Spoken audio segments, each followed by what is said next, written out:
I wanted some more recent results to share with everyone of how the Andromeda diversification playbook came out and said, do it this way. And it's working extremely well. If you follow the rules, I could drop my CPA from 44 to 25 in 10 days by simply just making more ads that work. Here's where a lot of media buyers will get stuck because they haven't been trained and taught attribution. So what I mean by this is there's a new feature inside of Meta. Okay, watch this. You ready?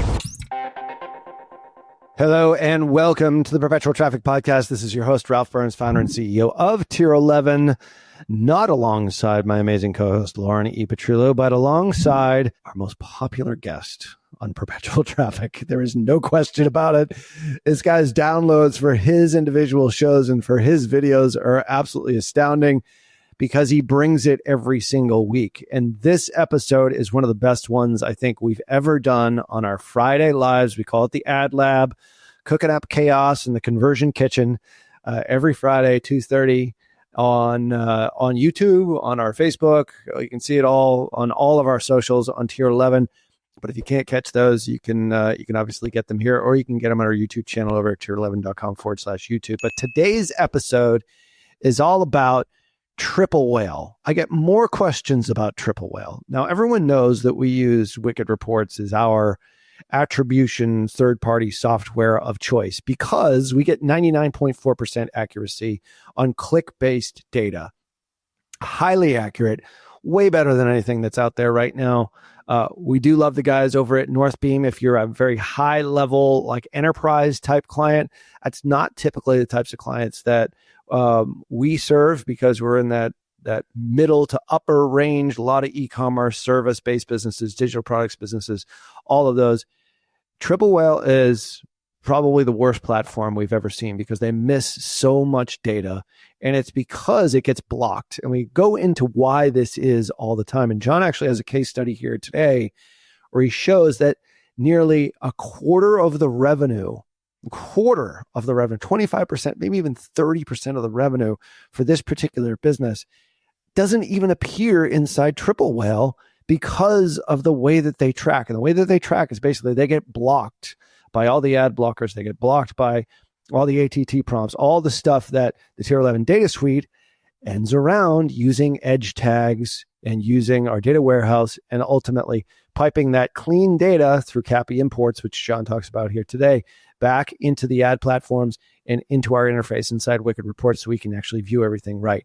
And today is the first time we've actually gone to a Triple Whale account and deciphered this and actually compared it with the source of truth inside Shopify. So that, in addition to some amazing Andromeda updates, nobody's talking about any of this Andromeda stuff. I'm still blown away. I think we're the only ones that are talking about it because it's so cutting edge, this content diversification strategy. And we'll leave links in the show notes here for an article, or actually the creative diversification playbook practitioner's guide that we got from Meta. They're actually telling us to do this. So what John is doing and what he's teaching all of our growth strategists and our media buyers inside Tier 11 is how to do this. And even Meta says this is the new way which you should run ads on Meta. And when you spend, a couple $100 million on ads like we do, these are the things that really matter. And metrics that matter, growth that scales, which is what this podcast is all about, what this show is all about. So without further ado, we're going to get into myself and John Moran talking about Triple Whale and the latest, greatest Andromeda update. Enjoy. And we are back. Hello. Cooking up chaos. Ruining media buyers' lives once more. One media buyer at a time. I used to do it this way. No, now you need to do it this way. Yeah. Like to learn something new? No. Well, I guess I wouldn't say all media buyers, but the media buyers that are stuck in their ways. This is even more stuff that we're going to be throwing on top of things. But it's such as digital marketing. It's always, a full-time job. So that's why I try to even tell our clients too. It's like, hey, your job isn't to learn my job. Your job is to get better at your job. I will be better at my job. And together you make a good product and I can sell it it's a match made in heaven. Yeah.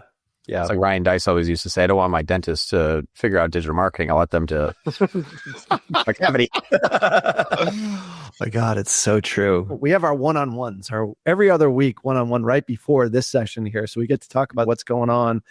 And one of the things that I think this is the type of case where this business owner was trying to learn attribution, trying to learn marketing, as opposed to figuring out new products, servicing his customers.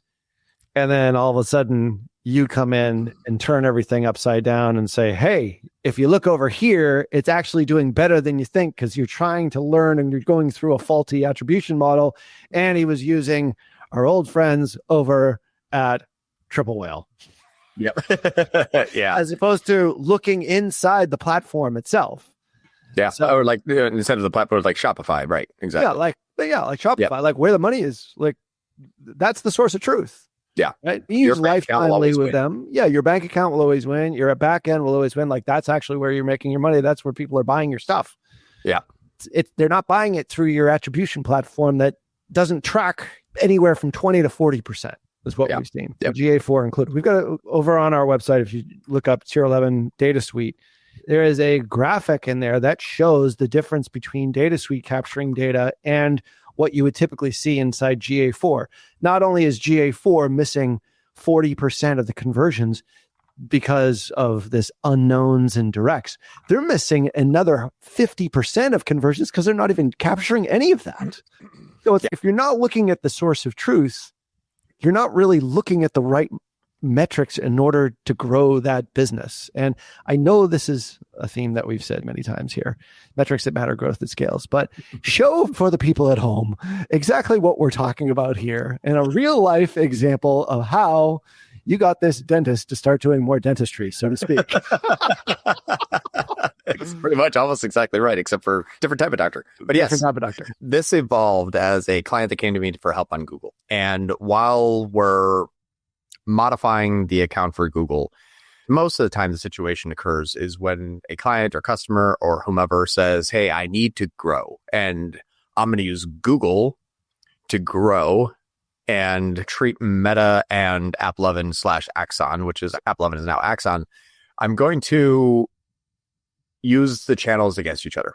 So the opposite of what was developed to do.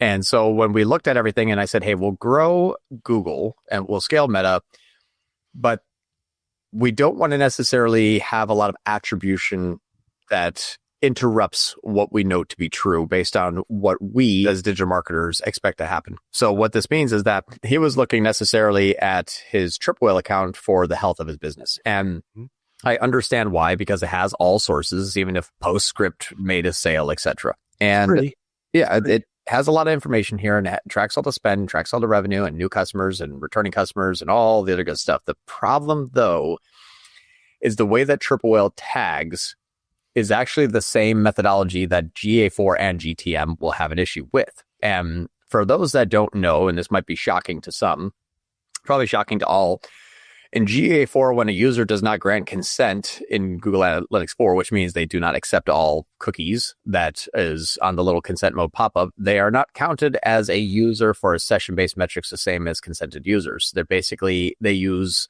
model data to fill gaps. Interestingly enough, Google Tag Manager also does the same thing. It will not count users who deny consent. So think about your Google Ads or think about anything that you've deployed inside of a Google Tag Manager, might be a Triple Whale tag as an example. The information or the tag will not necessarily count or track the people if they did not ask for consent. Now, for the Tier 11 Data Suite, obviously we use edge tagging, which doesn't have that issue, which is why a lot of that data is a lot more useful and accurate.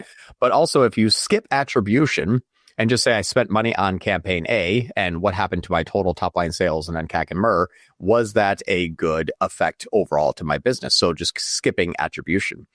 And I was looking at the back end of the website when we're making these changes, and I'm like, it doesn't look like Triple Whale is actually accurate at all. Because as an example, when we scaled last week from 23 to 29, we pushed 47% more spend into Meta, went from 46 grand to 67 grand. So basically $21,000 more in spend. App11, that number's accurate. That number is accurate. Yes, the spend is 100%. I know. Triple Whale, I have no idea. So we looked at that and that was accurate. That's easy. App11 spent 7 grand more and then Google stayed about the same, 1.6.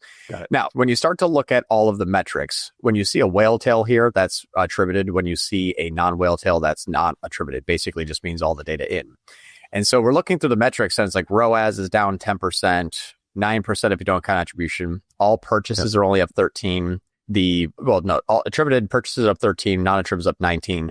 And it's like, hey, your customer value, basically, if you're looking at ROAS, attributed somehow says you made 177. Non-attributed says you went from 181 to 205. So there's only a 13% increase in all of customer value, new and returning. Does not matter.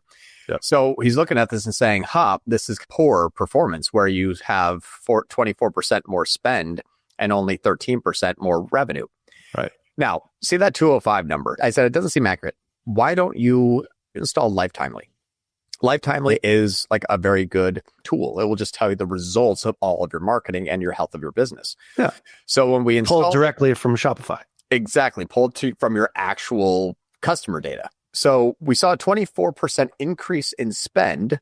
And then Lifetimely during that time period saw a 25% increase in net sales. So this number is 275,000. Triple Whale thought it was a 205 on the high side. So we missed about $70,000 this week, or 2/3 of all activity, basically. About 2/3 of the increase. So that's why I'm wondering where this is. It's about a quarter of the spend. That's about a quarter of the revenue. Yeah, it's like this one said that it lifted up 23,000, but it was actually fairly high. It was more like about 55,000. So when we look at this and say, okay, well, let's just see, was that healthy? We know that we pushed a bunch of money into Meta. We spent 47% more, which was a 25% increase. Yep. Now, Google didn't do anything. App Love is just going to also rise with it because it does mostly remarketing anyway. Right. So a 25% increase in spend, 25% increase in net sales. Blended CAC down 3%, MER up 0.5 point. So we're looking at this saying, all right, so we increased it by 25%, and that is up 25%. Net profit, the contribution margins up 41%. So we cleared 30 grand. Not to mention that the profit that Triple L said he lost 23 grand. So don't know how that happened, but apparently it says they lost 23 grand when they actually made 29. It's up $9,000 additional. So we're looking at that. And then we say, okay, units per order stayed, AOV stayed, orders are up 27%. Refunds are down 6%, so that's fine. The percentage of marketing was flat. The blended CAC's better. The MER is better. And the marketing cost went up 25%. So amazing. 25% marketing cost, 25% more sales, but at a CAC that we like, at a MER that we like, gave us a profit margin increase of 41. Yay. So this is very simplistic. We pushed 25% there and we got 25%. Wait a second. But with MMM, it's media mix modeling. Yeah. Modeling being the last M. Right. But this is not modeling. You're not modeling anything. You're actually pulling real data from the back end where people are actually buying. So that, by virtue of this, is really not MM. It's almost like MMI. It's like media mix interpretation. We're pretty sure it came from Meta. Now, nothing supports that inside of Triple Whale. ROAS went down 85%. Says Meta's doing terrible. Right. Yeah. So we put 47% more spend and ROAS went down 11. It's just not true at all. And so that's what's interesting is when you skip the attribution, I was playing around with this earlier and I thought this was really funny. Here, watch this. You know what? I think I can copy and paste this into a new window. And I don't even know how this happens, but somehow changing the attribution model changes the totals. I'm like, wait a minute. Hold on. That doesn't make attribution model changes the totals. Okay, right. That's not possible. All sales change with attribution model when you're talking about all sources, even organic. Yeah. So I was looking through this thing and I said, wait a minute, let me run a quick model here. So 23 to 29 compare previous period, 23 to 29 compare previous period. One's first click, one's last click. So I'm like, I still have 205 and I still have 205 here. But my customer value says 177. Unless you go last click, then the customer value is 294. It's 294 from a last click perspective, which is really cool because somehow it went from 177 to 294 and we still only have 275. So it either undershoots it by 100K or overshoots it by 40K, just depending upon what attribution model that you use. So I'm like, thanks. That was fantastic. However, the total customer value is still 205.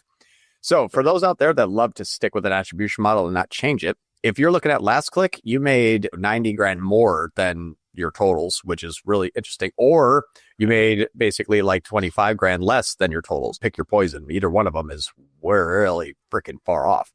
And I also like the fact that my customer value actually went up 20% and overshot my totals. But on a first click basis, the totals were only up 11%.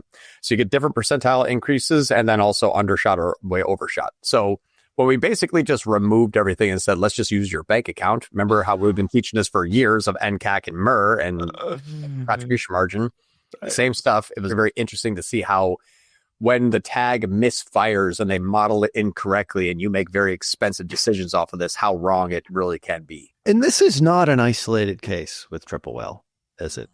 You probably have more experience with triple well than I do. Yeah, I've seen enough triple well accounts to know exactly, like, see this scenario, but you see this consistently. You're talking about you're missing 1/4 of their revenue. Yeah, it's like you can't just fuck off 75 grand in 7-day period. Right. That's egregious. I mean, it's a difference between probably a 30K loss and a 30K gain in contribution margin. Right. Yeah. I mean, it's huge. And depending upon which attribution model, you're going to be overshot or undershot, but then you're making expensive decisions off of it. So we're probably going to get rid of triple whale pretty quickly for this client here and move into basically just lifetimely. But the MMM modeling, when you're looking at, I push here, this, and here's what's funny is check this out. The week before this, when he says, hey, push on Google, I'll show you the push on Google. Watch this.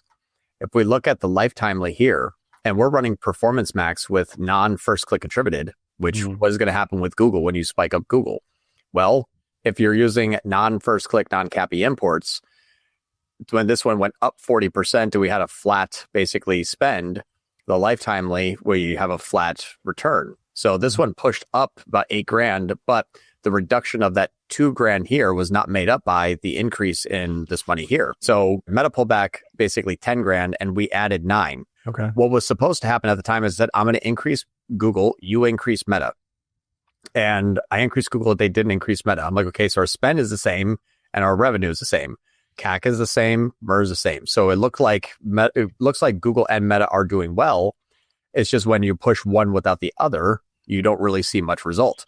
So when I took it from 21 up to 29, that next week I stayed at my level of 29 or like 29.30, basically stayed at that level. And then they increased Meta. So we basically just increased Google, then increased Meta. And now our lifetimely after those 2 scales, now we've up leveled and we went into the same, we've increased all of our sales by 25%. So it was really interesting that Google, when you take Google up and you push Meta down, nothing happens. But if you push Meta back up, this is good. So if we were to, and this is, I don't fault the guy. This is new to him. He was very nervous. I sent him an email and I said, hello from 30,000 feet. You messed up, man. He responds with, I know I caved. It was funny.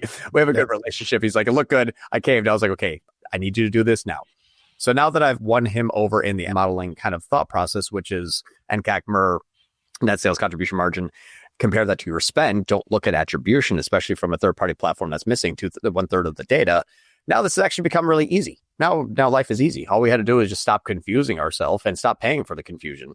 Right. It has been very, very beneficial. You don't really even need lifetimely to get that result because you could have just gone back into Shopify and just like pull the results from there. Yeah, I was going to say, if I just look at here, this is the same time period, 23rd, 29 compared to previous period, 25% more sales, like lifetimely says. The new customer, returning customer rate went down, indicative of new customers. Orders are up. Traffic is up 17% with a better conversion rate. And we see Facebook, YouTube, Instagram. Like YouTube took a whole bunch of credit, even though we didn't touch YouTube because it's a warm network. You push on Meta, YouTube naturally looks better, which is why I tell people be cautious of demand gen. It gets drug around by the nose from other platforms.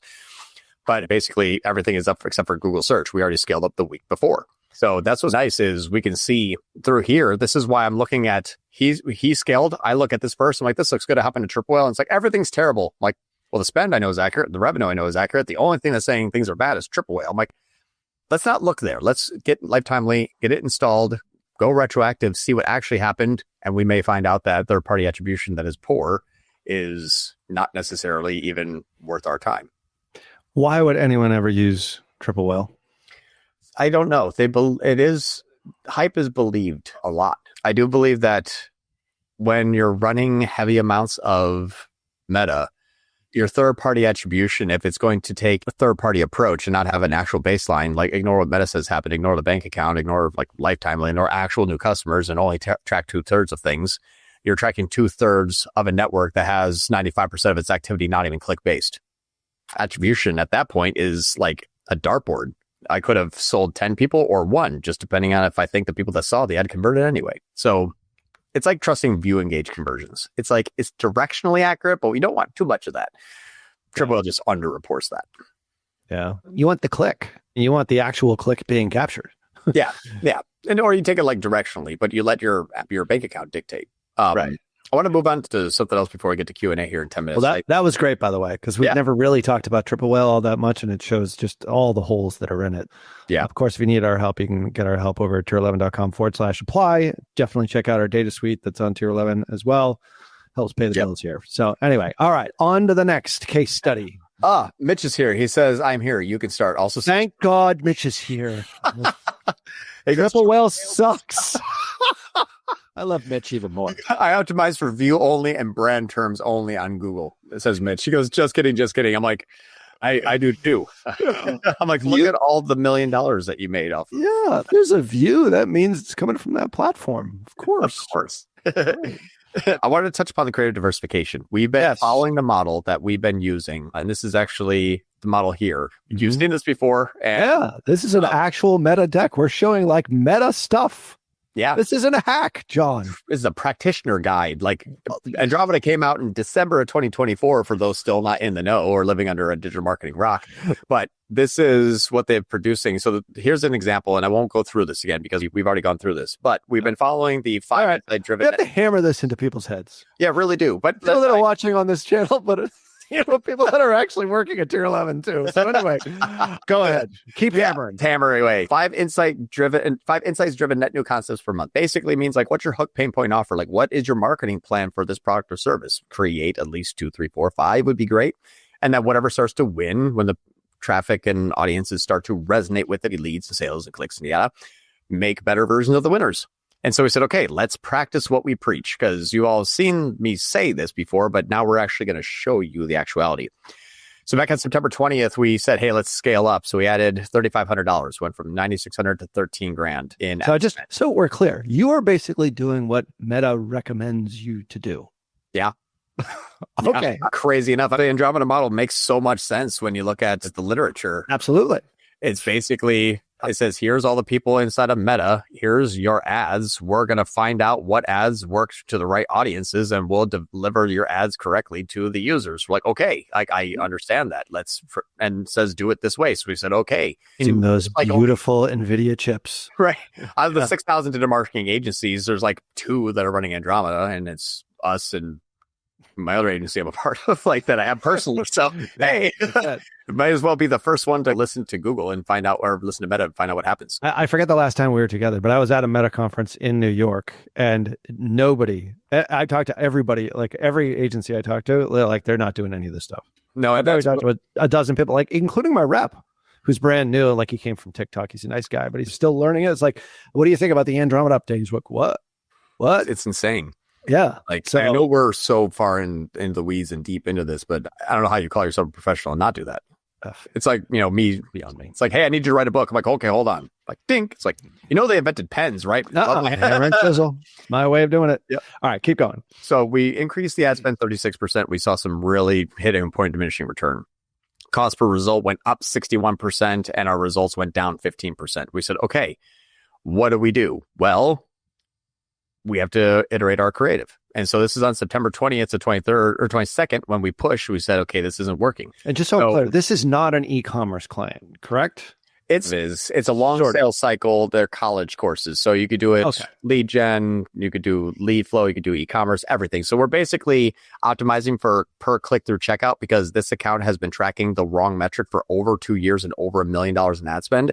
Okay. So because of a long sales cycle, we basically counted a micro conversion first, so that we can retrain who these actual people are. We're backfilling it from AOS so that it actually appends to the per click through checkout custom event through CAPI. Mm-hmm. And so we're basically importing first click CAPI imports, but just on a previous touch point, simply because their tech stack, even AOS is like, we can't see the conversions. Neither can AOS. No one can see the conversion. It goes through like 3 different websites and this loses everything. Got it. We're going to fix that. But anyway, we're just basically counting the point where they begin checkout.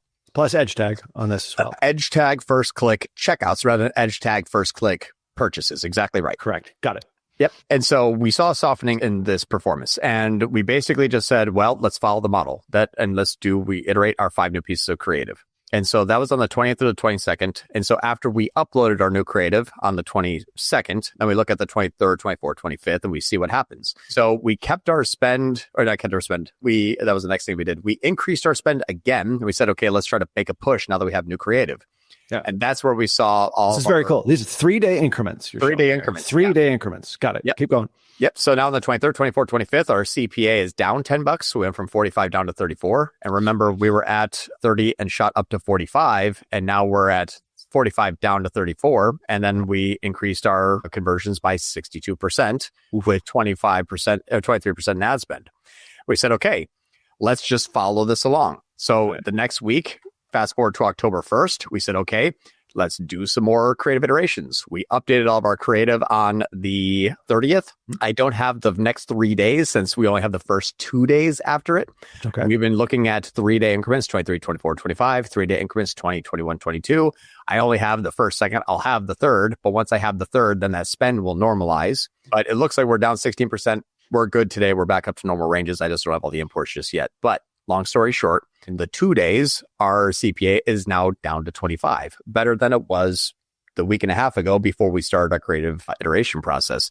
And now we're seeing a 10% increase in results and a 24% decrease in cost per result for 16% less spend. So we're back down now to $25 where we started at 28. So now we're actually better since the 20th to the 1st. So that was an 11-day period. We did 3 rounds of iterations and we dropped our CPA still $3 cheaper than where we were before with an increase in ad spend. And all we're doing, and we look at the view history here. Let me go to the 30th. So you can see this is when that's all started delivery of all of our ads. We basically just updated all of our creative on the 30th. You can see here, we paused a whole bunch and then we added new iterations.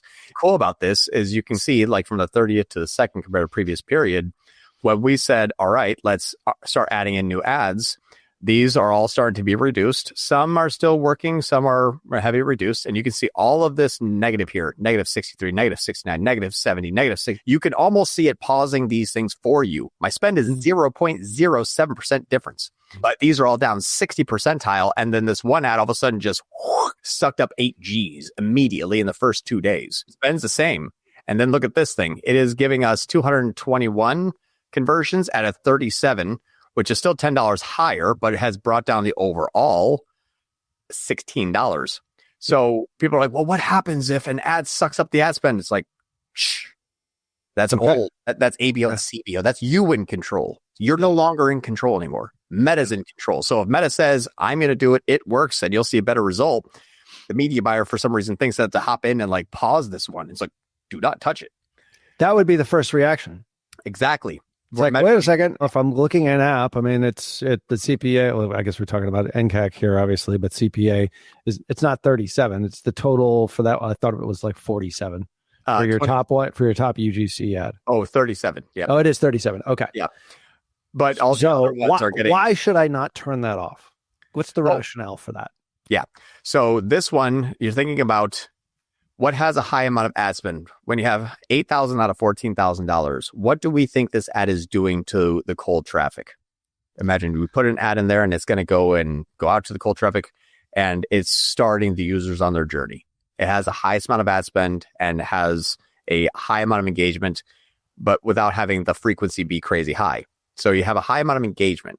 It's engaging in the market. It's expanding the market. It's increasing awareness in the market. It's getting some conversions, but it's sucking up the ad spend for a specific reason because Facebook says or Meta says that's where they are in the journey. They need to see this piece of content in order to continue down the journey and ultimately make the purchase. And we see the rest of the ads here doing what? So the CPA is getting better. And we even have 20% more, 14% more, 143, 57, 100. Now these eating all of these other ads, really, is what's happening. Yeah. Now this is down checkouts, but the CPA better. This is down checkouts, but the CPA is better. This is down checkouts, but the CPA is better. So it seems to be reshuffling the deck, and the ads that they have more information on because they've been running longer are extremely smart because they have had longer time period. So when we say, hey, we need to see this new ad start to re-engage people. Why? Well, the week before, when we were looking at the top performing pieces of creative that had the highest amount of ad spend, it was, guess what? A UGC.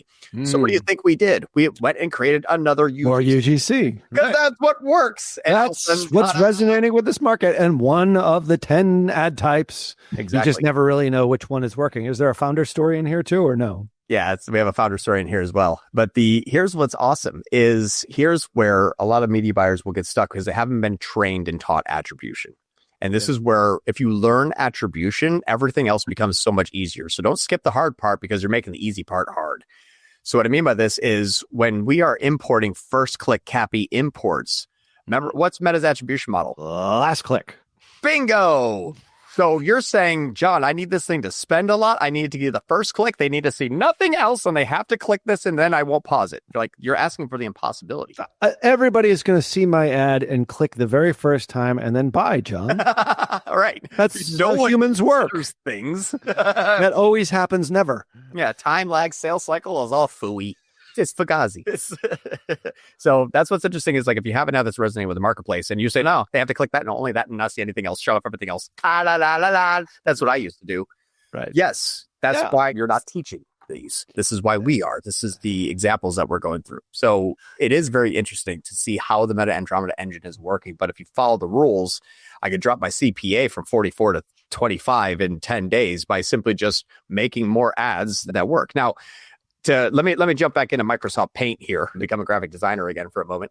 Well, just to your point, you're looking, I want to get back to that one, but what you're really looking at is the bottom line cost per checkout, which was $27. You don't really care about any of the other ones. That's your universal NCAC from all your assets. Exactly. This is the total assets That's all you care about. Combined. Exactly.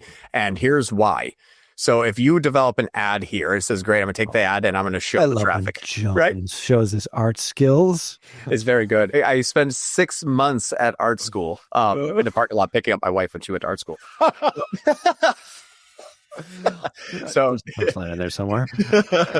So you develop an ad, it takes the ad and shows it to the people and says, hey, you know what? Out of all 10, we like half of these. So these ads here are good and these ads over here are bad, whatever it is. So they choose the ads that are working with. And then they say, okay, great. The next day, they basically take those ads and they show it to them again and say, hey, they still really like those. Now on day 3, are they going to say, take those same ads and show it to the users again? Meta's going to say, no, sorry, we're cutting you off there. Stop. We're not going to beat the crap out of these people. Well, what has happened so far? Well, we tested a bunch of ads and you know what they resonated with? They resonated with the fact that this has college credits that will transfer to any university. And the next week it was college credits that transfer to any university. And the next day is college credits that transfer to the next university. And the next day is college credits. I know that. I'm banner blind already. Exactly. So what do we have to do? We have to use a new iteration. We have to use a different variation of these. What else can you tell them? You already told them that. What else are you going to tell them? Right. They didn't convert on that message. However, in the back of their mind, they maybe remember it, maybe they don't. But then Meta says, let's show you another ad with a slightly different message because we didn't get the result by showing you that ad that we wanted. So let's show you another ad. Exactly. And there's always traffic flowing in and flowing out of the marketplace. So there's always flowing in, flowing out. And what you're trying to do is identify your pain points, your hooks, your offers that are resonating with the marketplace so this can become more evergreen. Right. Once it's evergreen, you're like my Vermont Glove Company. I've been running the same ads since May 14. And I have 129 active ads and all of them have under $30 CPA. And I'm only spending $250 a day. Because we've kept iterating our process to what we see working well with the audience. We said, let's make a new version, make a new version, make a new version. And if you go all the way back here since May of 2025, we're literally going back May, June, July, August, September into October. And we look at my one Andromeda campaign and we look at my one ad set and we look at my ads that are descending by spend. I have now spent $23,000, not a whole lot because I'm only spending $25 or $250 a day, but I have 130 ads and look at the CPA. They're just beautiful, like $25 across the board. Everything is just cranked. $125 product, 125 NAOV in this case. Yeah. The $9,000 increase in ad spend year over year was a $220,000 top line increase. So this all we basically did is find the 130 different accolades about our product that everyone loves, and we're just like telling the world. Or we don't have enough inventory to increase the spend because we're trying to keep up with demand. We're like plateaued. But again, that is a creative iterative process. I've been following it since for the last 5 months, tested the shit out of it. It works. I wanted some more recent results to share with everyone of how the Andromeda diversification playbook came out and said, do it this way. I said, okay, I'll do it this way because no one else is testing this and it's working extremely well. When I say that media buying is technical media buying has been snuffed and the creative media buying has been buffed, like that's what we're talking about. So when you're like, this isn't working, think of creative first. What are your concepts, hook, pain points, offers? Are you having good nomenclature? Are you reacting what is positive? And are you iterating that process? If the answer is no, you're not using Andromeda. Yeah, snuffed and buffed. I love it. Now, on either one of those ad accounts, which we just looked at some point you turn the ads off. So I noticed you had a couple of that were off. Right. That now was not our choice. Unfortunately, we have like this one here. That person is no longer with the company. That person is no longer with the company. Oh, I see. Yeah. So we did do that one just because that one they just didn't like it. But all of the other ones we have are still on. Got it. Except for anything see how that was a person in the field. I don't know if you can tell, but that person in the field is actually the same one as this one here that was also off is the same like person in the field that's starting with it. It's just basically, they're like, hey, we're not allowed to use this anymore. We let them go. We can't use their likelihood. And so we just said, okay. So situationally, we had to turn them off. But they had good performance. Makes sense. So in what scenario do you ever shut anything off? I know I've asked this question before, but this is the question that keeps coming up. What's funny is everyone knows now that there is a 50 ad limit inside of Andromeda. Yes. Now, if you were following me back then, you are not included in that. Right now, if we look at the active ads, because we're also iterating, I have 79 active ads in one ad set. Okay. So if you started back then, I have more accounts that don't have that 50 than I do have the 50 restriction. Because if we're working together back then, or if we were using Andromeda when we started teaching it back in February, March, there was no restriction. So all of those users were grandfathered in. So I can use as many ads as I want. Everyone else is stuck at 50. And it's not 50 active or 50 paused. You can only have total. So you have to start deleting, which really sucks. Yeah. Okay. So what we've been basically doing is after we start our 5 iteration process or 10 iteration process, however many winners there are that we need to iterate, we look at what Meta has started to ignore. So anything that basically has had tested ad spend and buried deep, like under $3 per day in the ads is where you're just going to start to see this basically get flatlined. And so those are the ones that we start to choose to hack off. So if we look at my account Meta basically shuts them off before you do. Yeah. Like you saw how when we added new, everything dropped down by 60%. It's like, this is performing better than those. So as long as you keep doing that, you're going to naturally find a divergence between the ones that continue to work and the ones that continue to suck. And that's when you're just going to basically hack off, add more. It becomes very systemic. So we look at this last 7 days as example, we have our active ads in this one. We have 23. If you sort descending by spend and go down to the ones with like $30, look at the chart here and just say, was there any spend that has now been ignored? Yep. 34, 30 started to ignore it. And this has been flatlined into sub few dollar spends. Like I said, this one is on the chopping block. It's not going to do anything for us spending 70 cents a day when we're spending 61 grand a week. You're not going to feel anything. So as long as Meta says, thank you, I don't need that one anymore, you can delete it. But you also take that data and you say, okay, that to the creative team, those are not the ads that I want. I want more of the ads that are the other ads. Like if the chart is in the reverse, it just keeps going up and up and up. Right. Obviously, like the UGC ad that we showed in the previous example, like that's obviously you need more UGC. UGC is resonating with this audience or the particular message or the feature benefit that is being discussed in that UGC. And what's crazy is that was true up to a point. Like everything with the dog picture is UGC, UGC, UGC, UGC, non-UGC, UGC with a dog, UGC with a dog, non-UGC. We've gotten to this point of spending about $500,000 to $600,000 per month with just UGC. However, if we filter towards the ads that are, I think I might be able to now use, filter only selected rows. If we filter all the non-UGCs in the last 30 days, you see my CPA is 233. Yeah. Oh, wait, I'm sorry. We have to get rid of this one. Oh, that's 318. So anyway, that wasn't a UGC. You're filtering 7. Okay, you're filtering 6. Yeah. Got it. I should be filtering 6 now. So the 6 ads that are non-UGC, I get 230. Look at this. Everything else is UGC. So these 6 ads, 230. When we remove the filter, my overall, when you include UGC, 371. My non-UGC is $150 cheaper than my non-UGC. And the reason why is it says, hey, don't just basically make the same shit 3 different ways, create different points of view and different variations. So again, we said, okay, we have to follow the hi-fi, lo-fi treatment. Hi-fi would be more graphics, lo-fi would be more UGC. We're doing the same thing, video static reels. Once we followed that, the stuff that we've been adding has actually been performing better than our UGC, and we're able to scale up yet again. So you can follow what works. But this has shown us that we tested all UGC, got us to a point. And we're like, well, this sucks. We try to UGC our way out of it because we thought that's what works. And we're like, let's try non-UGC. And all of a sudden, we up-leveled ourselves into the next one because those ads came in at 2/3 the cost of CPA. I was like, excellent. Maybe people probably need to see more than just UGC. See all these dogs? They're all getting healthier. Buy this product. This is why. Thank you. Like that was the logical sequence to a sale that a person's mind had to go through. Problem, solution together equals sale. Not just we solved this problem with trust us. I don't even show you the product. People need to see the product. Right. Makes sense. A couple of those ads, they were off, but you only turned them off after the spend went down to basically negligible levels where it was spending maybe $4 or $5 a day. But they had significant spend at one point in time, which is interesting. Oh, they're rolling. So because they're cycling in and out. I got you. So, and what we'll be talking about soon is I'm going to do one last example because there's a new feature inside of Meta. Okay, watch this. You ready? I'm ready. So freaking good. You were a Meta media buyer, right? We are in the performance kitchen, ladies and gentlemen, blowing stuff up. You were a Meta media buyer, right? I am. Like we all were. All right. Yes. So would you say that this one ad set and this 47 ads in the last 37 days went $28,000 out of $31,000, 28 out of 31 across how many active? 1, 2, 3, 4, 5, I don't know, 12 ads.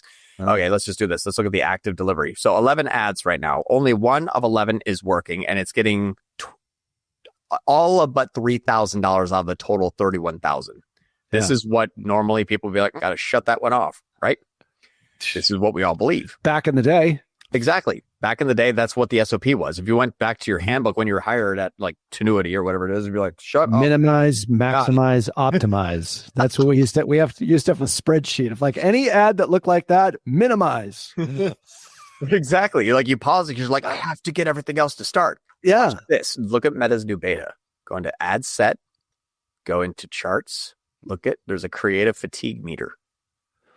Ooh. Now, this creative fatigue meter says, the creative fatigue meter says, I'm sorry, media buyer. You think that one ad is getting all of the ad spend is horrible. We're only 12% fatigued. Oh, geez. So this is basically even saying, hey, no, don't shut that off. You're only 12% fatigued. And some days it actually is better, 7%. As of more recently, last 3 days, hey. Why? Because Andromeda's doing the targeting. It says that's at the ad set. People. If I'm reading this correctly, that's at the ad set level. Ad set level, but the ad set level is only one ad as 28 out of $31,000. Got it. I see what you're saying. Okay. Yeah. Can you do that at the ad level too, or no? It's only at the ad set level. Unfortunately, it's just at the ad set level, which makes sense because you can't have creative fatigue at the ad level. It's true. The creative does the targeting. Yeah, creative does the targeting. If that ad fatigues itself, my spend can roll to 9 more ads easy. It just doesn't. Why? It's working. Remember when I said follow Meta spend? Yeah. Now, this is actually bringing us some of the most efficient NCAC we've ever seen. We've actually shut off Google ads by 95%. Wow. And so what I mean by they were like all Google shopping, weren't they? Performance max counting the existing customers, yes. Yeah. And so that's what was very interesting is if we just look at the last 30 days compared to last 30 days compared to the previous year, and then we look at all here, not active ad, but just all, and then we go into this one here for the same account, and then we go into the campaigns here, last 30 days compared to the previous year, again, previous year, and we'll do all here, not just all enabled or anything. We can look at the costs and say, okay, our costs year over year went from 40 grand down to 4,200. We're 90% down in spend. Yeah. So I was like, this is all BS. We did CAPI imports. We're like, nothing has ever worked in here. Cut out 35 grand. Hop over into Meta and we say, okay, Meta year over year, we're take on our 3,500. So we're down 3,500 plus 35 grand. So we're $40,000 reduced and we're only spending 4,200 plus 3,100, 35. So we went from spending 75 down to 35. We cut out 40 G's. Wow. And now with the total top line, which if we look at the last 30 days compared to previous year, and we go into analytics, go into the last 30 days, and then optimize towards this way, and then compared to previous year, our total top line is up 0.7% by cutting out 60% of all of our ad spend. Why? This is when you're looking at the actual difference between attribution and contribution. Everything was just sucking off the teat of the returning customers because those are 75% of the time. Focus on NCAC and profitability. You say, okay, I didn't need the other $40,000 a month in ad spend because it was telling us that's useless. It was. Attribution gave us a signal. Reduction in spend gave us a confirmation. So let me guess. Your Google ad spend is all brand name. It's just a PMAX brand. That's all it is. PMAX brand. And think about this. It's lobster. Everyone pulls lobster out of the ocean. You didn't make it, you didn't season it, you didn't spice it, you froze it and sent it to me. So all I have to do is just count on it being cheap. Well, I'm not going to take the most expensive network, try to be number one for everyone that's looking for the cheapest product, but I can win compared to my competitors if I'm the only one in your feed just shoving my amazing messaging down your throat. But also in the feed, they're not necessarily in market. They're not in that bloody red ocean of those high value keywords, which is like basically a race to the bottom. Whoever's cheapest wins. Yeah. And especially in Google Shopping, which is because Google Shopping didn't work and then they switched over to Performance Max. Performance Max is like, look at all of everything that I'm doing. What happens is like, if you type in like Maine lobster, everyone's running like free 1 day or you get shipping, but it's like everyone is just trying to basically sell you $200, $300, $400, $500 worth of lobster. Right. We did a list building in Meta that says, go sign up for my text messages and you'll receive 2 free lobster tails if you spend more than $100. We're like, okay, that's a pretty good deal. So I get 2 free lobster tails. I'm just trying to get lobster for cheap. But if you're going to give me 2 free tails on an order worth over $100 and you're putting your money where your mouth is, look at our first click attributed sales. We have $300,000 in sales with 235 new customers coming from SMS. I'm just using Meta as list building right now. Yeah. So no, John, it's Attentive that's getting all those customers for you. First click text message. First click text message. First click text message. Thanks, Attribution. Please all, when you look at Attribution, if you just turn that into gospel, you're going to have a bad time. I should say this. If you're looking at attribution as gospel, AI could do that. So please don't try to put yourself in a position that can be replaced by AI also being wrong. Oh my God. It's so true. Well, that's what we're trying to teach people here on this channel and on this show is to look at the broader view and how all the channels work together. And Andromeda is amazing. Do I have that creative diversification playbook? I know I do. I need to show that around. You actually sent it to me. I sent it to you. Did I really? Yeah. You're like, hey man, we just got this. I was like, yes. Because it's actually, that's the title of it is the content diversification playbook. I think it's the practitioner guide. Creative diversification playbook -- practitioner guidance. Yep. Yeah. All right. I'll have to find it. Yeah. I said that to you. I keep showing them like your 10 ads thing and like you got the conference in Iceland. Everyone's like, yeah, he's making that up. I'm like, he's not making it up. I know. That's why I love it. It's so beautiful when all of our competition's like, I don't believe it. We're like, yes. You know what? Keep thinking that. Yeah, keep thinking that. We actually got it from Meta, which is crazy. So I know.